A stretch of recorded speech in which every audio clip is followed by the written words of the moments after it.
cloud applications.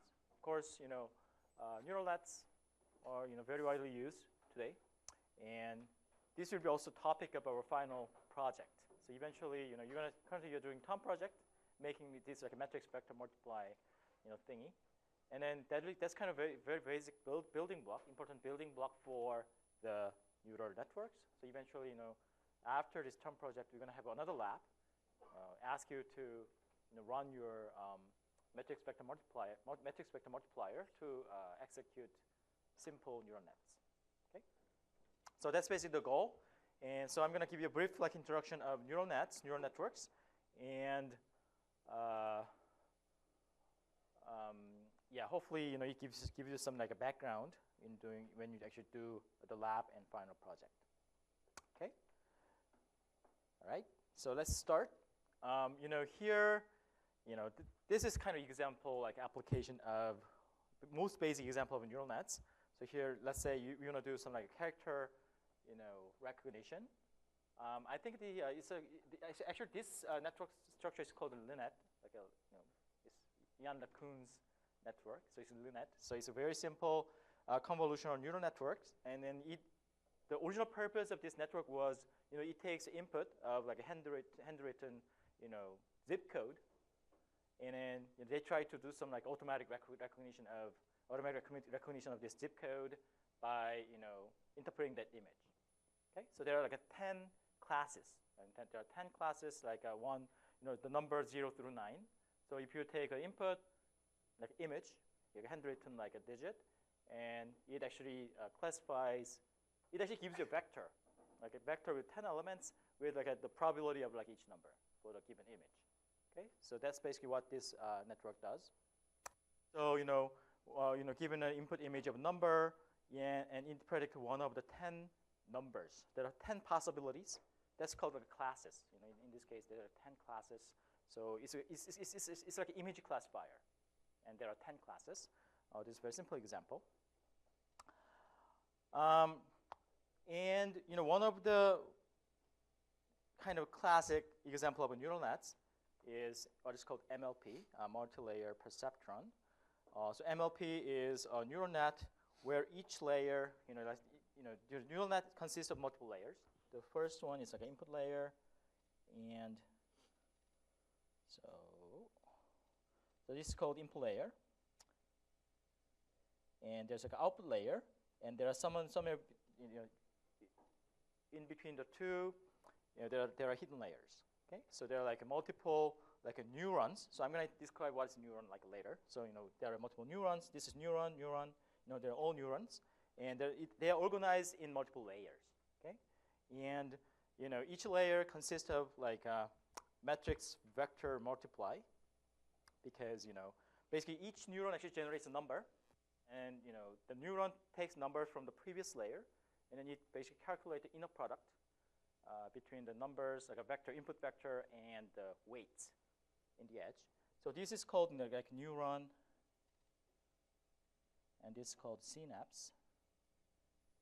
So synapse is a connection between neurons. Okay, so this so each layer actually performs matrix vector multiply, and this MLP is kind of, as I said, it's a classic kind of old style neural nets. CNN, convolutional neural net, is actually much more popular for this image classification, but still MLP is still widely used, especially because it gives you much a lower latency, because the convolutional neural nets it's more accurate, but actually they require more computation. I mean, it's very computational heavy, so often you want to make a very quick low latency classification. Then in that case, you actually use MLP instead of a CNN. So there's a classic a trade-off between computation versus accuracy, the quality of the result, right? So so it's still being widely used, and we're gonna do this MLP thingy for our lab, and the final, the last lab. And as I said, if the input comes in, let's say this is neural nets. There are a bunch of neurons and synapse. And if you, let's say this one's got lower layer, this is input. Input comes here. let's say your input image comes here, and that like pixel data will be fed into the input to the neural nets, and eventually you're going to end up getting a classification. So classification in this case is the vector of probability for all different cases, I mean all these classes. So in previous example, we only had like 10 classes. So we're going to actually have 10 like probabilities. So that's basically what happens. And inside this like neural nets, basically what this neural net does is actually it transforms the representation. So basically, this one is like an input side, and this is more like output side, right?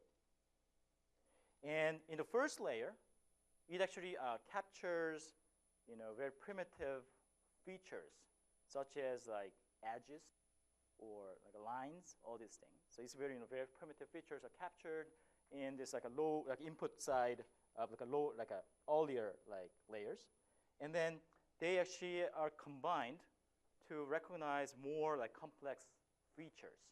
So as you move on, let's say you start from edges. After you go through the first layer, the output of this thing, the neurons, is more about existence of certain like edges, like a certain like a rotation or certain position. They actually capturing different edges, the image, for example. And then in the following layer, you actually take like output from multiple different like neurons or edges, and then you combine them to recognize more like complex features. Like in the middle, maybe you recognize parts like eyes or ears or nose, some like more composite like features in the middle layers. And then the like output layers, actually they take input from the like middle layer, and then it actually recognize more like complex features, such as like a face or the object, or the more like complex features are recognized towards the end of this like neural nets. Okay, so that's basically how it works. So eventually, this like output layer gives you a probability, like this probability distribution of, what's the chance of this image being something. Okay, so that's how this neural net works.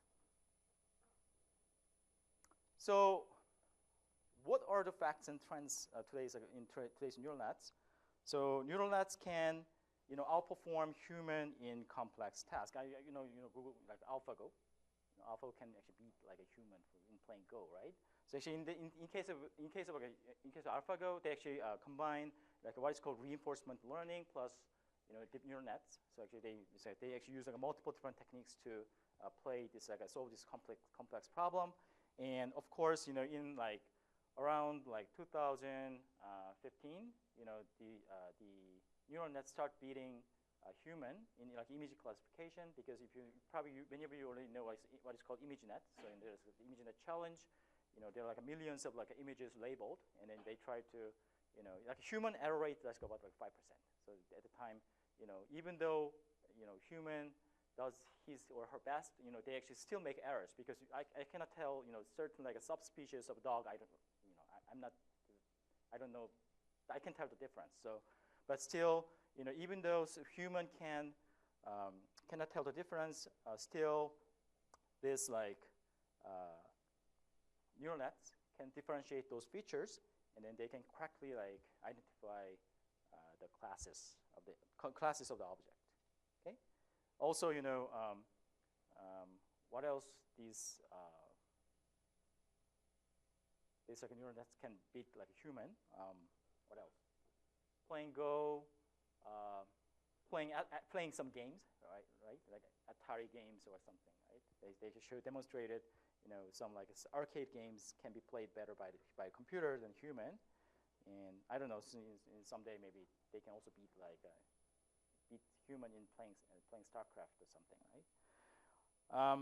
And also that's like so the takeaway is neural nets can be very powerful, and then they can beat like human performance, but still there are a lot of like remaining challenges as well. Because if you really try to, for example, let's say we try to employ these neural nets for self-driving car, like I say, autonomous driving, but the state of the art, like away from like a Waymo or like some other companies, they still use like multiple modes of sensors, not just vision, because in case of human, we just use like a vision for driving, right?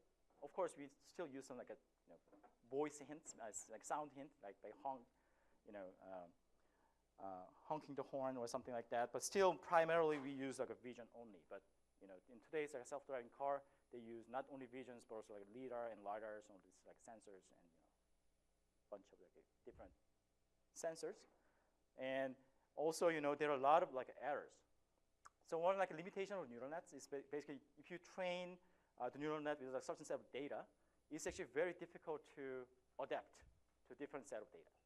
So it's kind of still challenging. So let's say you actually train your like self-driving car using like the data gathered in Korea, then maybe that may not work very well in some other countries or something like that, right? So there's some like there's some still human is actually better in adapting to the new like data or the new like kind of environment, but this neural net is kind of still left behind to human.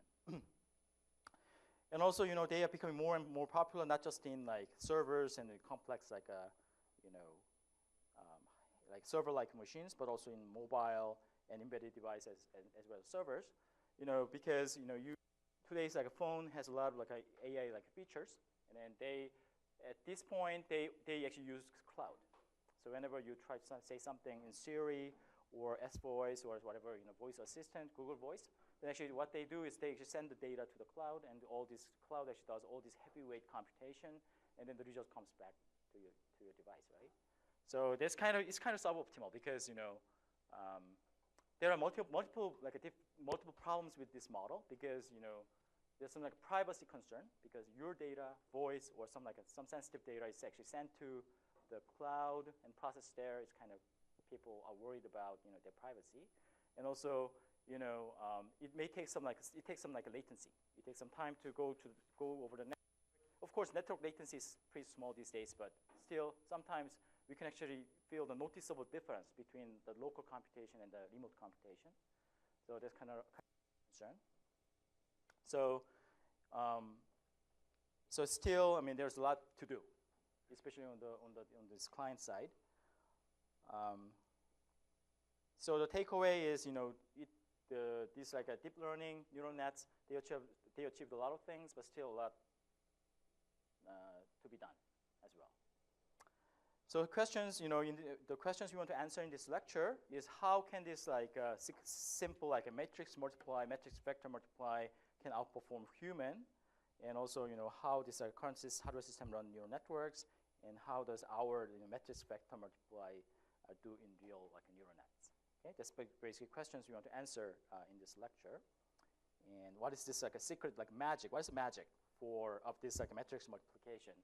Actually doing like a much complex task like playing Go or like playing like Atari games or something like that, right?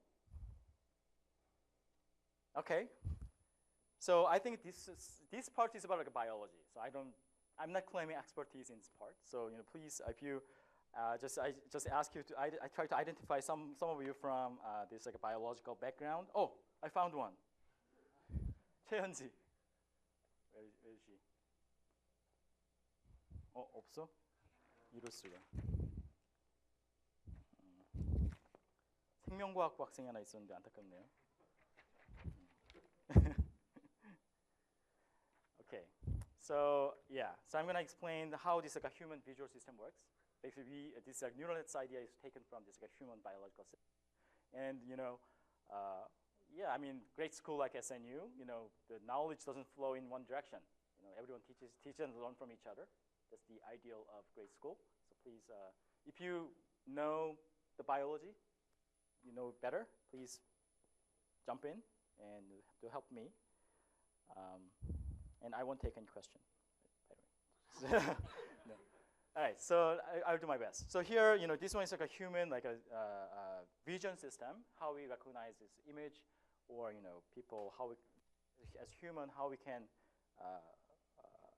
classify or identify image. So here, the first part, the front end is the retina.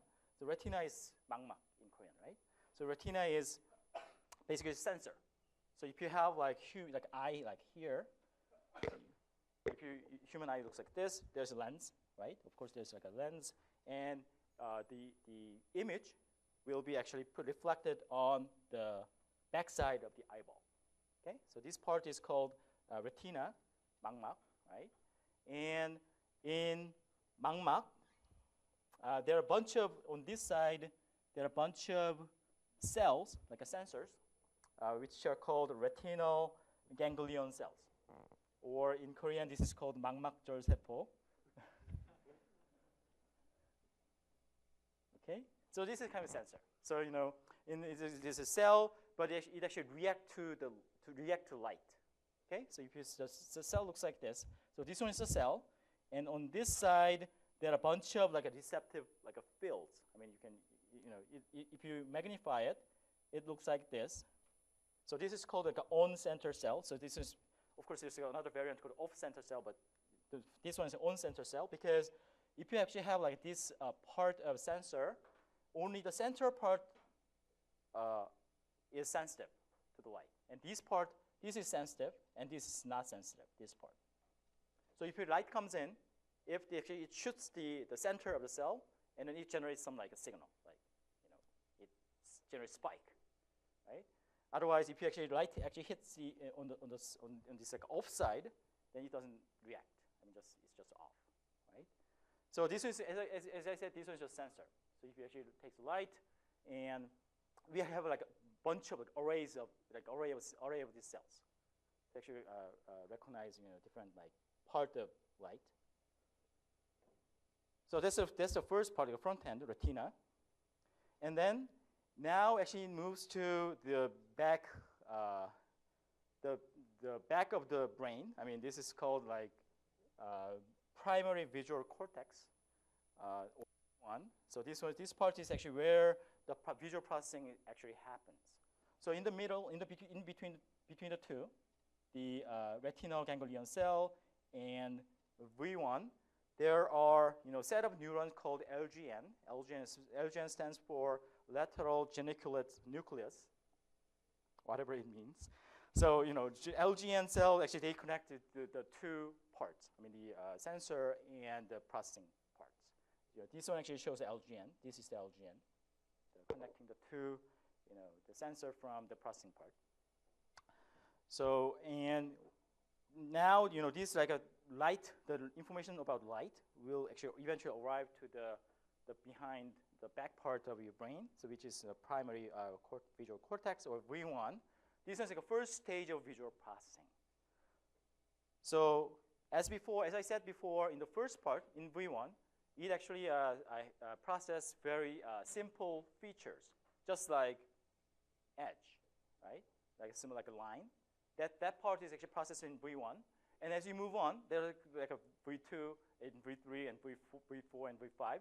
You actually go up more and deeper and deeper. Now, in that layer, they actually start to recognize more complex features like, part of body or like a face or object. Right? That's how it works. So here is an example. In V1, as I said, in primary visual cortex, we only recognize very simple features like edge, right? So let's say we want to detect an edge like this. Let's say we want to detect an edge like this.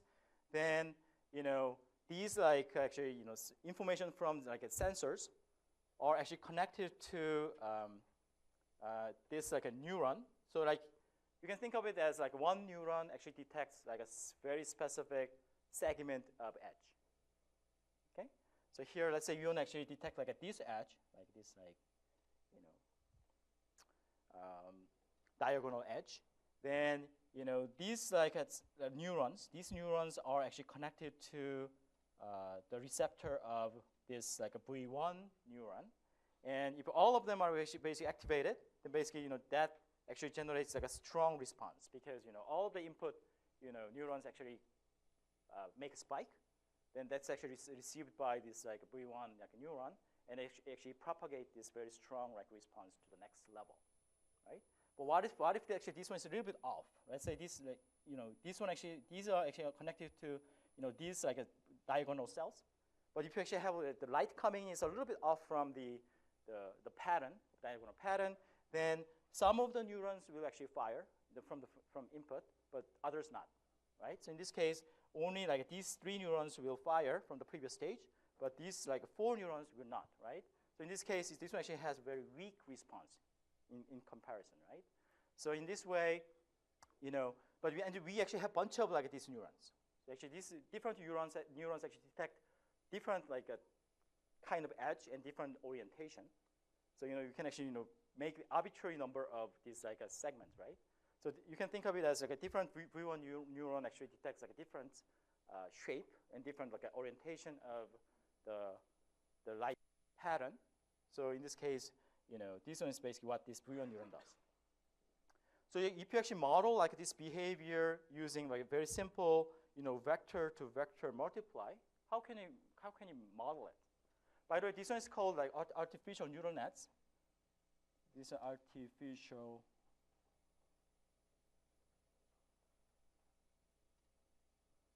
neuron.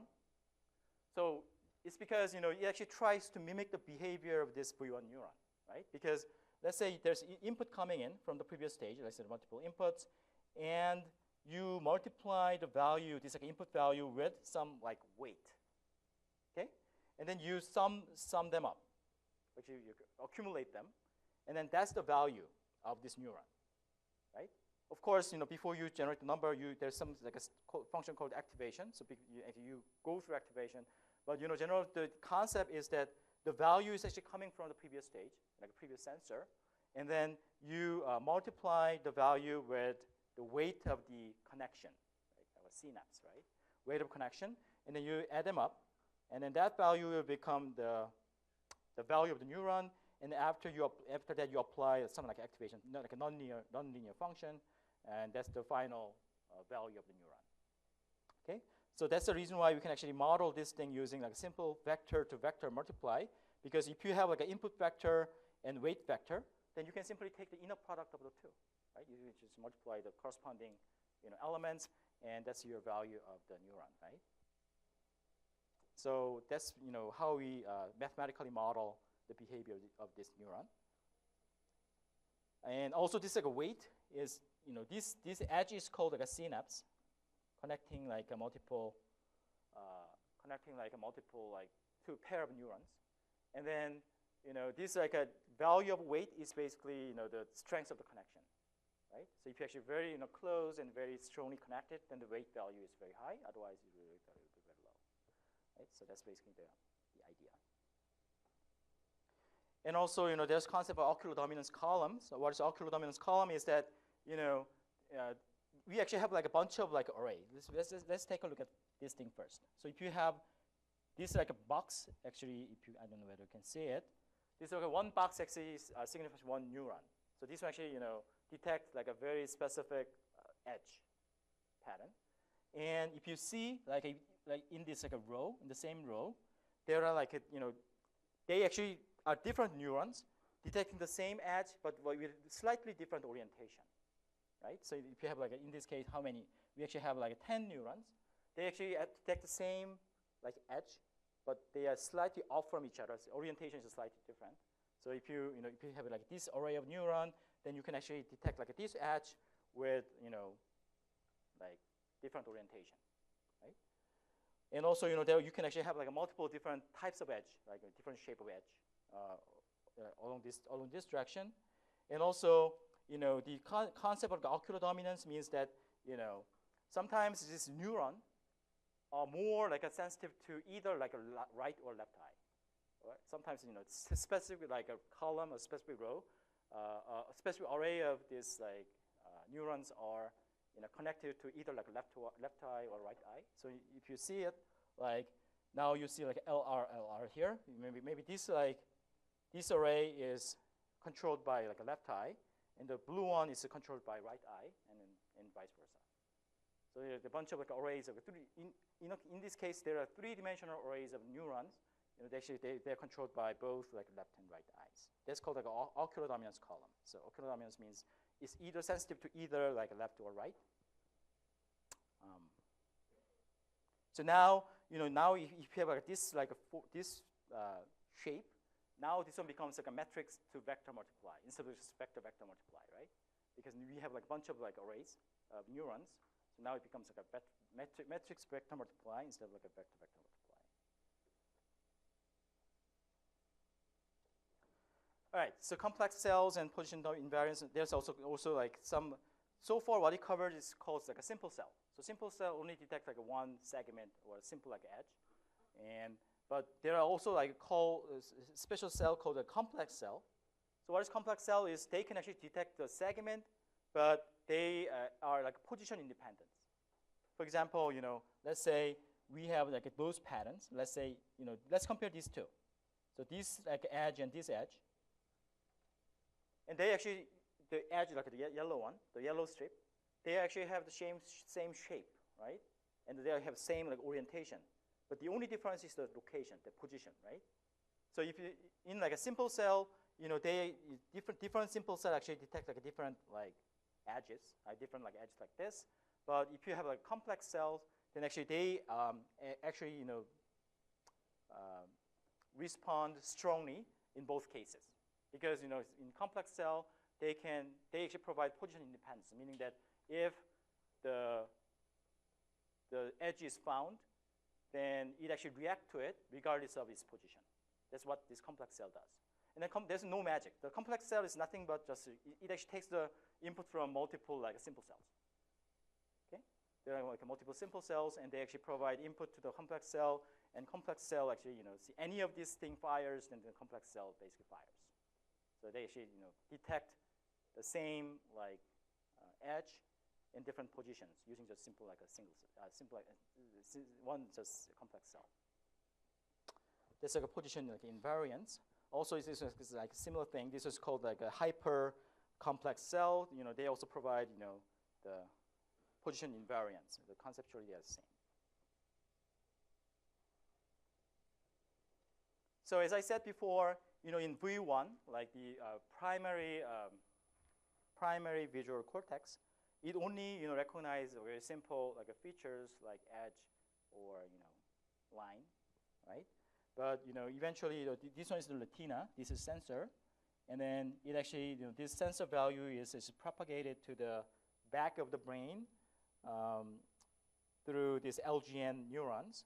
And then this is the V1. So V1 actually, as I said, it actually has a bunch of arrays of neurons that detect different types of edge with different orientations or different like position.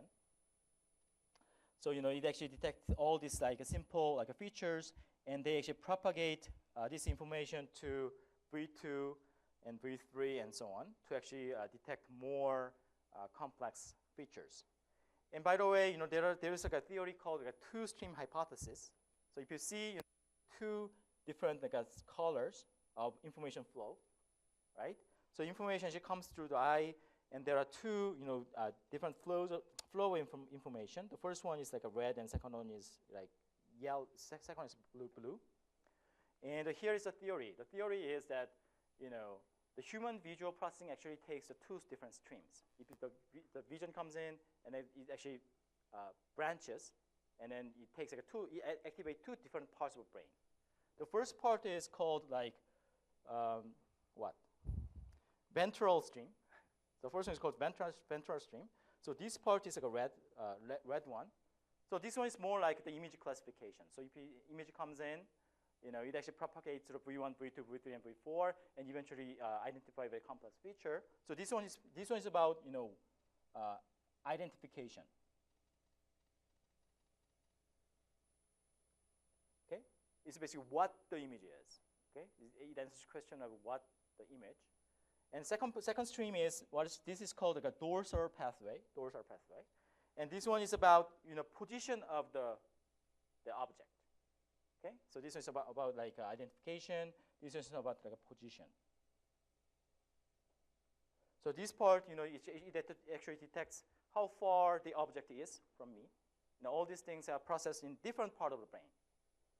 Okay, so if you see here, they actually, the information comes through the retina and the same like eyeball, and then the information flows like the blue one actually flows like this, and this part actually is activated to processing, where this like object is, and this like a red one is there to process identify the object. What is the object? Okay, so it's in a sense it's kind of parallel processing, right? So it's kind of parallelly, it actually processes two different information in parallel. One is about the what the object is. Second one is about where the object is. So they're actually processing by the different part of the brain. That's the idea. So here is an image classification example. So here, as I said, this one is like, this is an image classification example. So let's say we have, this one actually shows which neurons are basically activated as a result of seeing each of this image. So here, they actually see, if you see, this one actually shows some like monkeys or chimpanzees, even human, and like a hand. If you see the image classification in human is nothing but, find a pattern of different neuron activations, right? So this one actually shows the, which neuron actually is activated, which neuron is not. So basically, the experiment was you actually transplant some like needle, a tiny needle, to measure the degree of activation of individual neurons in the brain. And then, as you see here, as humans see like different images, they actually show different patterns of these neuron activations. So that's what happens in the brain. So the task of image classification is basically we identify these like patterns of activation in human brain, and we take the idea for like artificial neural network such that if we can see the pattern of these like activations in the neurons, then we can actually tell what the image is, right? So that's basically the high level idea. So this is an example of how we can. This is called AlexNet. Which is popular, very popular, famous neural net, which can actually classify 1,000 classes of images, called ImageNet. So here, this one is another interesting slide. So how long it's going to take to identify some object and take an action, right? So this one actually cumulative value. Let's say here, image processing starts from human retina, and it takes like 20 to 40 like a millisecond for this retina ganglion cell to react to the light, like 20 to 40 milliseconds, which is actually pretty long. It takes another like a 10 to 20 milliseconds to go through LGNs. By the way, these numbers are cumulative. I mean, it keeps like accumulated. So to pass through these LGN neurons, it takes up to like 50 milliseconds, and then to go through this V1 layer. V1 is basically taking the very simple features, such as like edges and things like that. So this one, if you pass like this layer, it takes like a 40 to 60 milliseconds, and if you go through V2, V4, and so on, eventually it takes up to like 100 like a millisecond to identify an object or human, right? It's actually pretty slow because, for example, optimize AlexNet, the one I showed you in the previous slide. The optimized AlexNet can, make an inference within like a 10 millisecond in smartphone like Galaxy. Otherwise, or if you use a very powerful GPU like Titan X, it only takes 1 millisecond per image. So this one is like the computer is actually much faster than this like than human. But what's the human brain's advantage? 잘하는 게 뭐예요?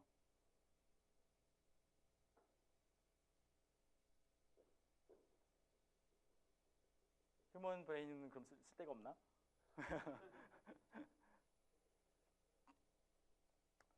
속도는 훨씬 빠른데 예를 들면 클래시피케이션 애큐러시도 요즘은 더 좋은 애들은 더 좋아요. 사람보다. 아까 5% 사람 틀린다고 그랬는데 여기는 3%대로 떨어지기도 하니까 3% 밑으로 내려가기도 하니까. 그럼 좋은 게 뭐냐? 혹자가 이런 말을 하죠. 이세돌이는 햄버거를 먹고 와서 바둑을 뒀는데 그 알파고를 돌린 컴퓨터는 수백 킬로와트의 전기를 먹으면서 바둑을 뒀다.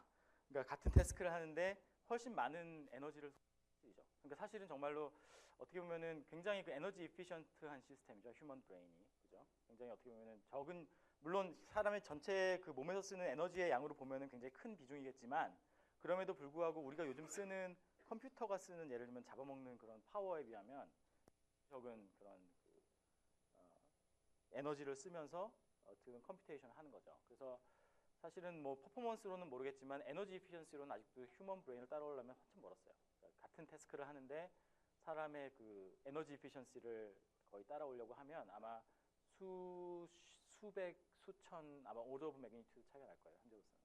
그래서 아직도 뭐, 네, 뭐 단순한 태스크에 있어서는 성능도 좋고, 뭐 그다음에 뭐 더 빠르게 할 수도 있겠지만 적어도 훨씬 에너지 이니피션트하고, 그다음에 아직도 복잡한 태스크는 잘 못하고, 어댑테이션 같은 거 잘 못하고, 단점이 있는 거죠. 그래서 요즘 뭐 좀 하는 게 뭐 원샷 러닝 뭐 이래가지고 그 사람들처럼 그냥 기본적으로 어떻게 보면 다른 걸 학습을 한 다음에 그거 학습한 거 위에다가 새로운 어떤 뭔가 클래스가 왔을 때 그런 것들을 더 빠르게 적응해서 좀 클래시파이를 할 수 있게 하는 이제 그런 테크닉들도 많이 연구가 되고 있어요. 머신러닝 관심 있으신 분들은 뭐 트랜스퍼 러닝이나 원샷 러닝 뭐 이런 것들, 아마 그런 것들이 지금 얘기한 지금까지 못 본 데이터들을 좀 더 빠르게 적응해서 처리할 수 있게 해주는 그런 테크닉들이에요. Okay, so let's move on. So here, still, as I said, the takeaway was, this may be, for image classification, this Galaxy or Titan X GPU may be a lot faster than human brain, but still, it takes a lot more energy, like tens of, like thousands of, like orders of magnitude, much more energy than human brain. Okay, so now we are done with this biological part. Now we move on to computational part again.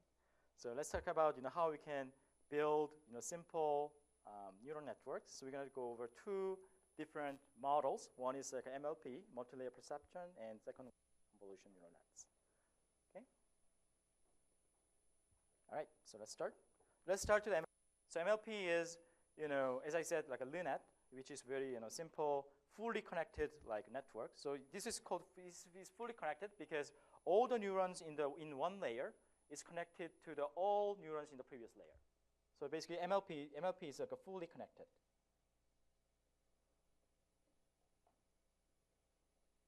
Okay, so input comes in, and the output, the neuron's output, is calculated as sum of products. Basically, the input comes in. There's like a weight associated with each like edge. Then you actually multiply the two and sum them up, and that'll be the output value, right? That's basic idea. Very simple network model. Has very long history of neural nets. And MLP has a very long history in these neural nets.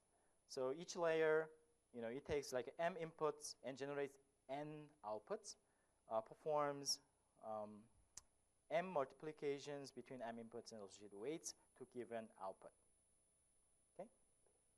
So in this case, let's say the previous layer. Let's think about these two layers. Let's say this layer actually has m inputs, and this layer actually has n output, right? Then there will be like m by n connection between the two, right? So that's what it's saying. What this slide is talking about. So here, so the output 0. Let's say this is output 0. This is output 1, and this one output n minus 1. So the output is calculated by the sum of product of corresponding inputs and weights. So if you see here, the output 0 is sum of all this like thingy. The output 1 will be sum of all this thing. Of course, you multiply it with the weight, corresponding weights. So and you repeat this process n times for n different like neurons. So if you actually represent this computation using metrics, it will look like this. So if we actually have two-dimensional like a matrix. So this one actually has n by n. So this is like n rows and m columns, and it's multiplied by n by 1 vector. So if you actually calculate this like a vector, like a multiplication, then you're going to end up getting, n by 1 matrix, which is the output of the neuron, right? So this is the reason why, each layer performs matrix vector multiplication, give you n outputs. Okay. So one observation here is that, if you actually build like high performance like a neural net processor, it's actually very important to reuse the data, reuse this value, because generally speaking, these like parameters and this like input activation is really large. It's very big like matrix. So you actually need to consider how you can maximize the reuse of data. Okay. So if you take a look, in this case, this is weight and this is input. Which value is actually reused? I mean, which one actually has locality?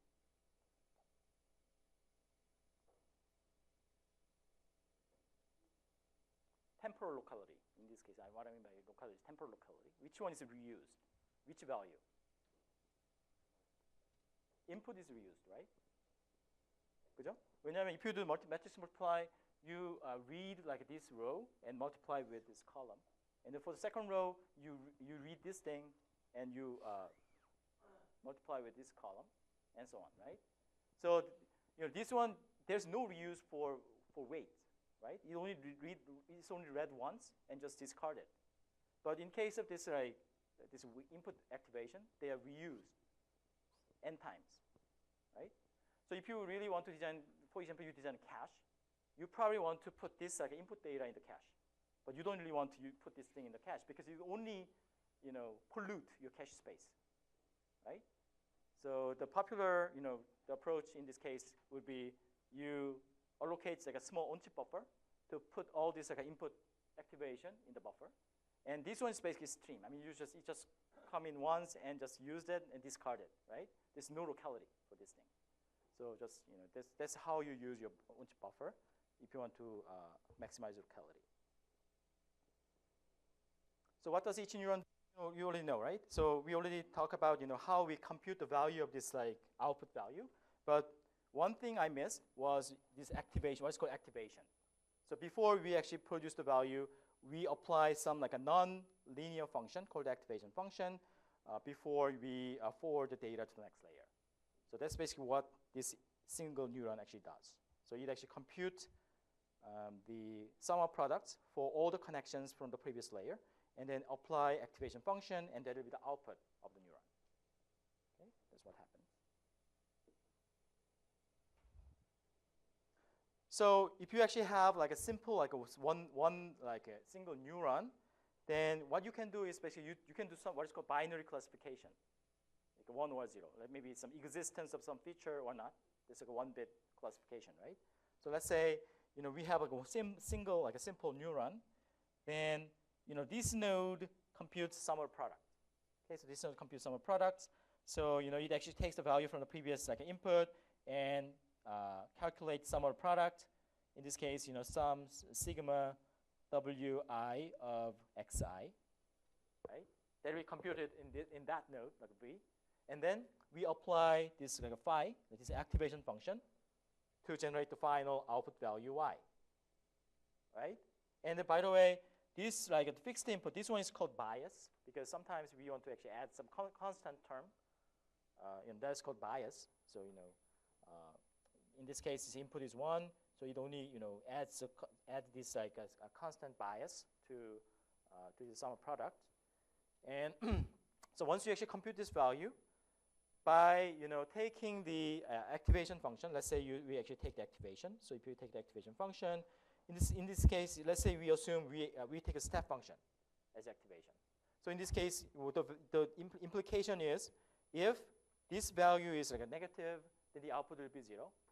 And if this one is positive value, then the output will be 1. It's like a 1 or 0, like a 1-bit information, right? So based on that like thing, that like a result, we can actually classify like a 1 or 0, like some like maybe existing or non-existing, or true or false, or things like that. Okay. So let's try to model very like a simple thing using this. Oh, by the way, this is Yeah, we can actually do the same thing. I'm basically using like this neuron, this like artificial neuron. We can actually model this thing. There's nothing new here. So basically, we do vector to vector multiplication plus like activation function. Then actually we make a local decision. Local decision is basically whether we're going to fire or not in this neuron, right? So there's a local decision. So here is again, we come back to the binary classifier. So here we built like a simple binary classifier 1 or 0, and this will actually divide this like input space into 2 regions. Okay, it'll be either 0 or 1, right? Depending on the computation value, right?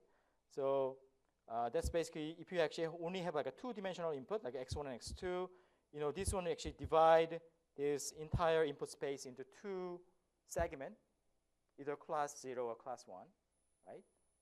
So that's basically how we divide it. So if the value is 0, then we classify it as 0 class. If it's the output is 1, then we actually classify it as 1 class. Is what it does. So this thing actually works pretty well for simple Boolean function. Let's think about or and not function. So here this is a truth table. So let's say this one is x1 and this is x2. And this one actually demonstrates that we can actually implement this simple like a Boolean function using this like a neuron, right? Because as you see here, we can draw a line here. Draw a line here. So if their sum of product is below certain threshold, then we actually classify it as 0. Otherwise, we classify it as 1, right? Also, we can draw a line here. So we can, by controlling this weight and bias, we can actually classify this model. We can actually this like a neuron can model AND gate as well and OR gate. Okay. Well, what is the problem here? What about XOR? It's a very classic like counter example of when this single neuron cannot process this thing. Because in this example, however we draw the line, we cannot really divide this like ones and zeros. So if we draw a line like this, and this 0 is included on this side. If we draw a line like this, then this one is included on this side. So there's no way we can actually draw a single line that actually divide ones and 0 clearly. Separate them. There's no way. So this is a very famous XOR problem of single neuron, single binary classifier. So XOR problem cannot be solved by a single linear binary classifier. It's like this was found in 1960, so it's a long. It also has a long history.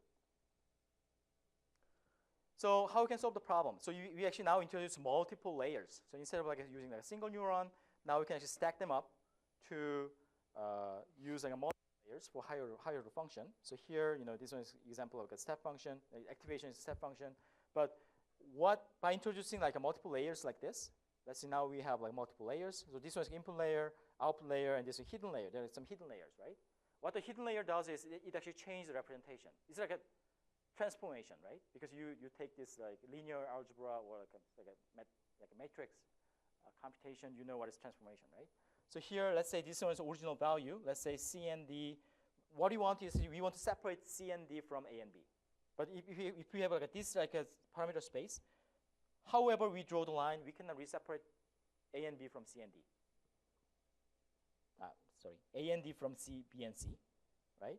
But if you actually introduce this nonlinear transformation, nonlinear layers, then what happens is it nicely reshape the space, such that now those C and B actually placed on one side of the space, and A and D are placed on the other side of the space. Now we can draw a line like this.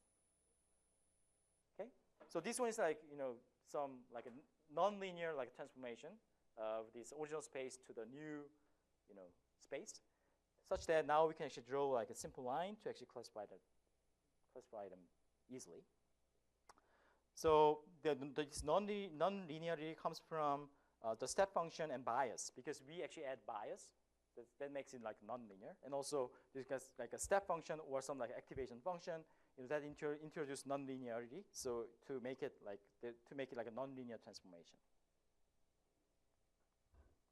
like this. So this is another complex non-linear function example, but we are not using this. But much simple a relative function is being used widely.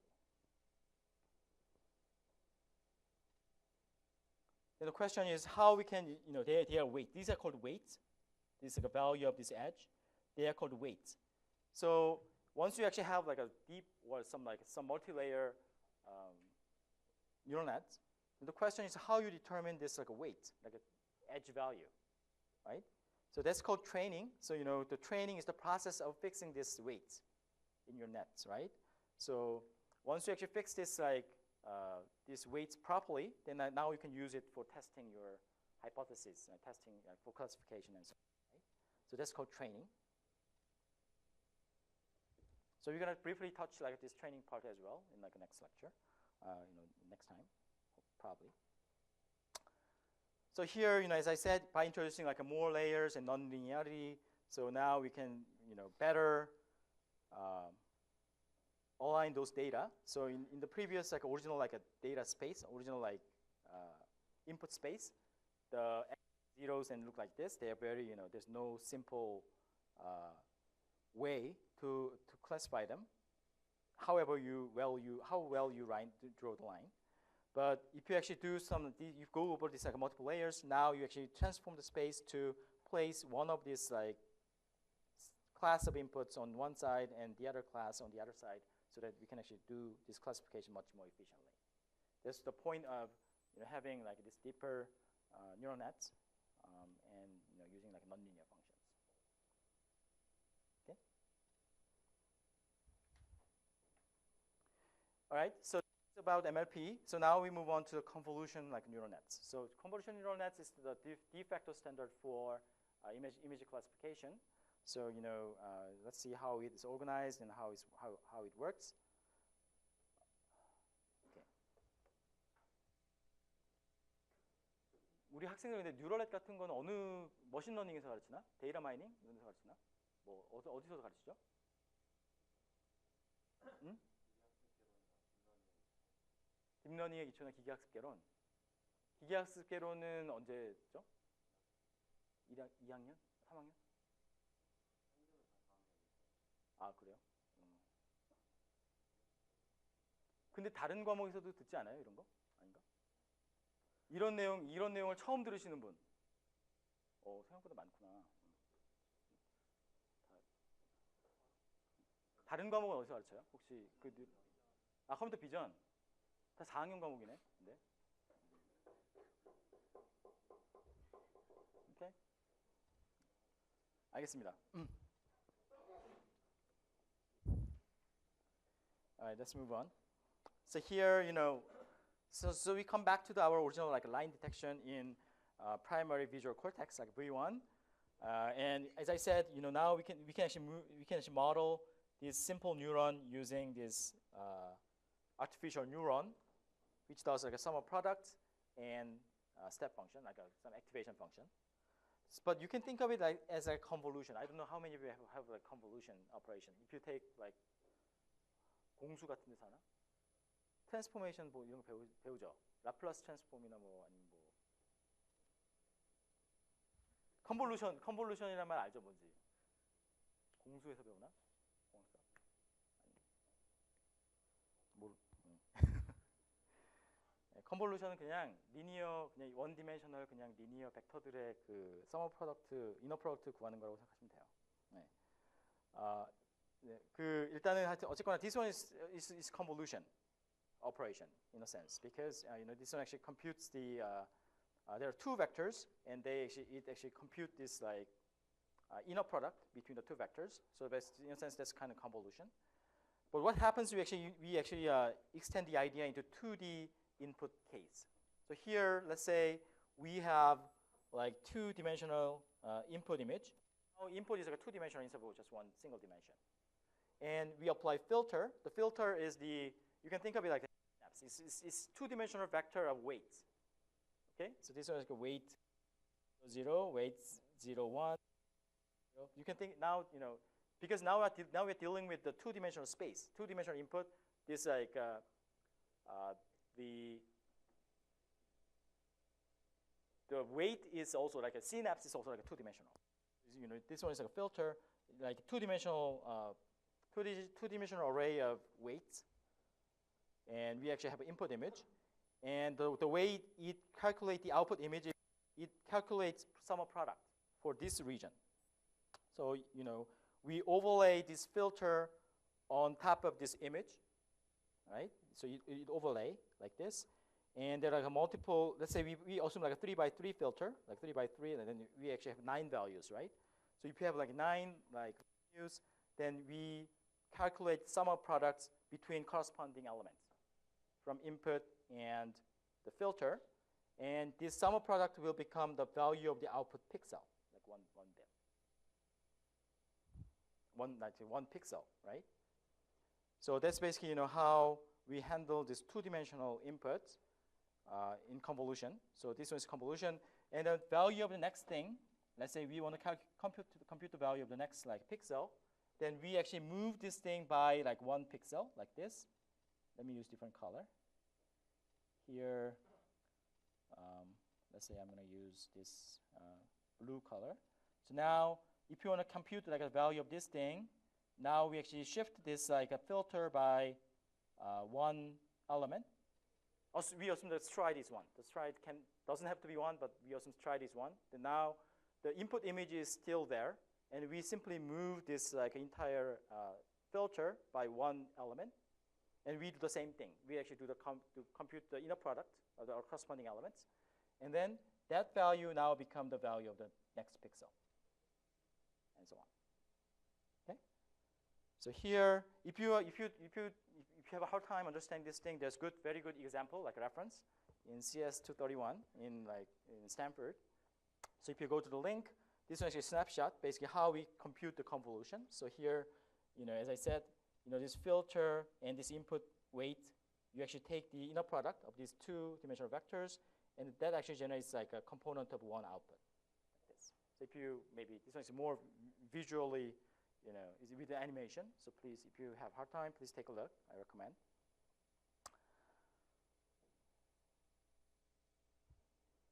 So this, as I said, this one is a LINET, in 1989, which was introduced to recognize these handwritten digits with 10 classes from 0 through 9. So this one actually consists of convolution layers and subsampling layer. This is called also max pooling. So max pooling means that once you actually apply convolution, now you have output matrix, right? So instead of using all these values in your output, you actually do the sampling. So in this case, this one actually does a 2x2 sampling, meaning that let's say you have after you do convolution, now you have output feature map like this. Let's say you have output feature map. Then you subsample, you take just only one value out of 2x2 submetrics. So if you have this 2x2 submetrics, this is called max pooling, by the way. Because let's say you have this output matrix, you take a look at this a 2x2 submetrics and take only the maximum value from it. So let's say you have a 1, 4, 9, 7. Then you discard all the value, and there's only one value remaining here is 9. So you actually reduce the size of this matrix by 1/4, right? Because you only take only one value out of 4. So that's called max pooling, because you take the only maximum value of the entire thing. But maybe you can take on average, or there are some alternative ways. But max pooling is kind of popular way. So what he does, what Jan LeCun does, was he actually have alternating convolution, max pooling, convolution, max pooling, and so on. And finally, you have classification layer, which is a fully connected layer. It's a very simple net, but it's very effective. It did a very good job in classifying the human handwritten digits.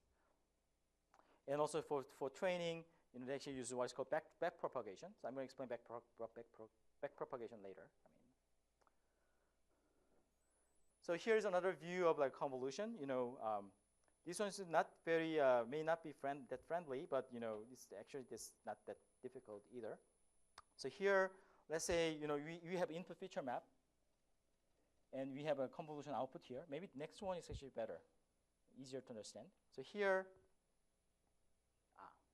before I explain this, I need to explain this one first. So here, we have let's say input feature map, input data, and we have convolution output. But in this case, you know, in the previous example, we actually deal with like only one image as input, like a single image, like two-dimensional image. But now we actually have like a three-dimensional input here because we have like n by n input. This is like a single image, but we actually have multiple of them. Depth D means that now we actually have multiple of these images. Let's say in the beginning, let's say do like image classification. You can think of it as RGB. Maybe there are 3 color components, right? So we actually have 3 channel inputs, like R, red, blue, and green, right? So in this case, this direction is basically the input channel. So input channel means basically we have different feature map, different like inputs. Single input actually consists of multiple sets of inputs. So this is basically the input channel. And once you have that, now you actually have a filter. So filter dimension is k by k. So now individual filter is k by k. But because now we have the multiple channels, let's say this one is RGB, for example. RGB, we have 3, D is 3 in this specific example. Then we actually have different filters for each like channel. So there's like let's say filter size is 3 by 3. Let's say our filter is 3 by 3. Then actually we have 3 of them, 1 for R, 1 for G, 1 for. So we actually have like distinct like a filter for each like input channel, and we do like sum of product for all of this thing. Basically, the R channel, we do like inner product of these 2 thing, this input image to this filter, and for second image, like for G image, we actually do some sum of product for this thing with this second filter, and same to the blue, and we add them up. Then that value will become the value of the output pixel, like a single pixel value. Okay, that's what this figure is explaining, and I can actually explain the same thing using another picture. So here, this is another view. So now we actually have many input channels. You can, this channel can be, as I said, this channel can be RGB, or much more. Generally, this input channel can be, much more than just 3 input channels. But initially maybe there are only 3 channels RGB. Then this is the filter. So we actually have as many filters as the number of channels. Okay, and then in the input image, now we actually have like this multiple input images. So input feature map also have this like height and width. Also, we have like a depth. Depth means like a multiple images, right? I mean, same image, but different like channel. So now they actually have the same dimension. So what you do is we actually do calculate 2-dimensional sum of product for corresponding filter to input image, and then we add them up. We basically sum them up to generate like 1 pixel value of the output image. That's called output feature map. And also we can replicate this thing as well. So not instead of having just one input image, we can replicate. We can actually have multiple sets of filters like this. So now we actually have many filters. Then one set of filter actually generates like 1 pixel in the output feature map. So now we can actually have like multiple output images whose number is the same as number of filters.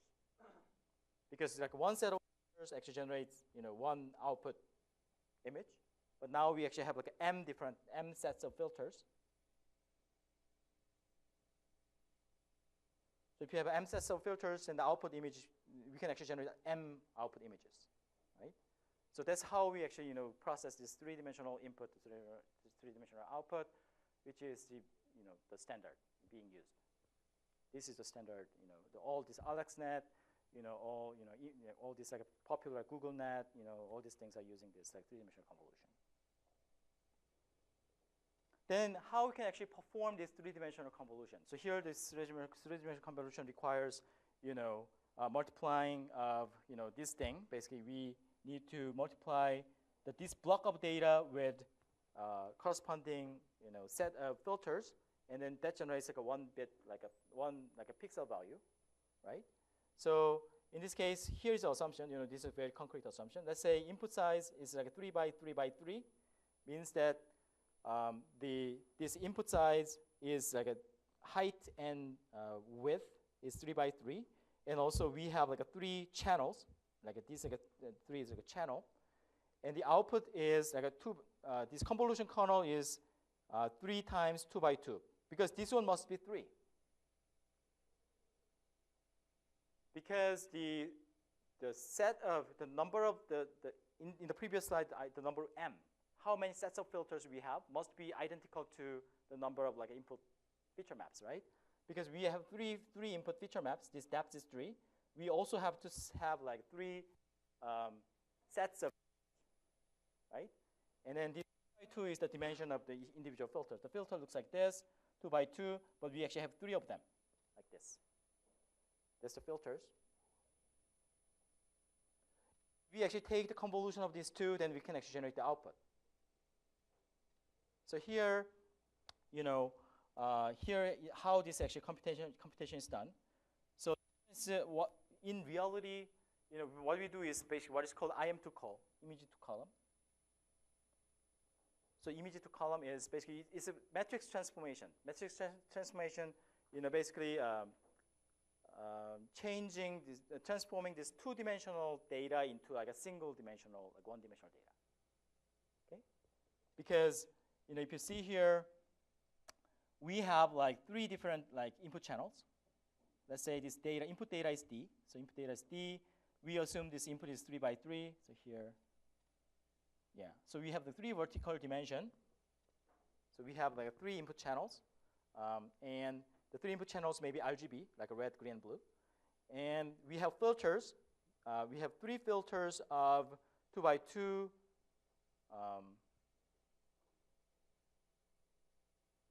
3 filters, 3 like a 2 by 2 filters here, like 3 2 by 2 filters here, right?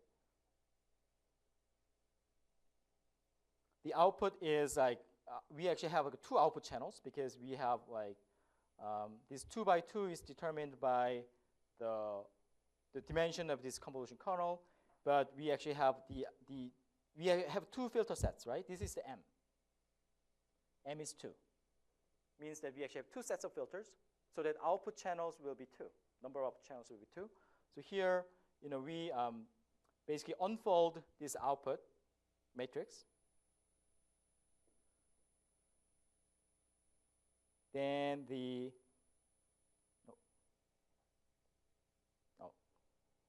animation was delayed. So here, the first to compute the first output pixel, we actually have to compute, multiply between this thing and this thing. We have to compute like this one versus this one versus this one, and this one versus this one. So if you calculate the inner product of all these pairs and sum them up, that actually gives you 1 pixel value of the output feature map. So if you multiply them all, then that will give you like 1 output value here. Okay? And if you actually move, but actually what happens here is that we do this like a transformation. Basically we change this like a 2-dimensional data into like a 1-dimensional, because you need to actually have to access D0, D1, D3, D4. So D0, D1, D3, D4 is actually transformed to like 1-dimensional structure like this here. So you first actually transform this like a 2-dimensional matrix into like a 1-dimensional strip. So you transform this thing to here, here, and here. So by the way, this transformation is called IM2 call, image to column.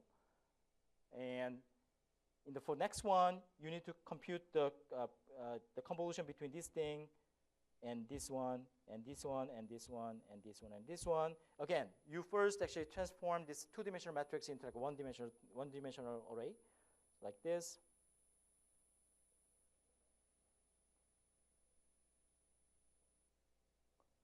Like this. D1, D2, D4. Sorry, actually this one is correct. This one is actually correct. D1, D2, D4, D4, D5. So you actually transform this thing into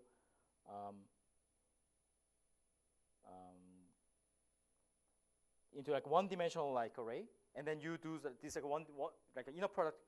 Compute the inner product of the 2. So by the way, okay. So time is up. So I'm going to explain from like this one, like from next lecture again.